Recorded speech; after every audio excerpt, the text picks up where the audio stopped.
katika Angata Rongai, eneo la Samburu. Tumekuwa na mazungumzo siku ya leo tukiangazia maneno ya climate change, mambo ya environmental conservation na jinsi ambavyo mambo haya yanaathiri akina mama, nafasi ya uongozi kwa akina mama.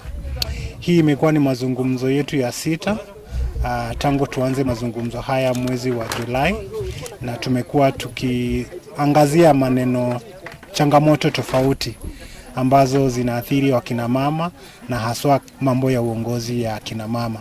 Samburu County, we've really been affected with the climate change and it's poor. So that's why we're having the community dialogues.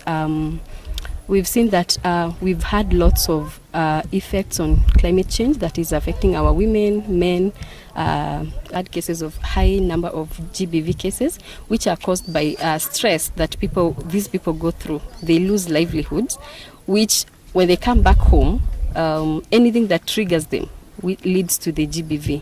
So it's also a time that we are telling them on how to cope with this. Na kunapokuwa na mambo ya hali ya anga ikibadilika, vile ambavyo kumekuwa na ukame kwa wakati mrefu,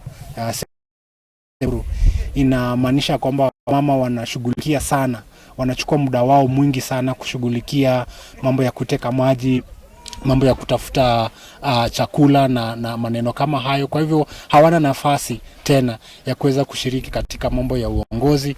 Pia tumeona ya kwamba mambo haya yanachangia watoto wa kike kutomaliza shule.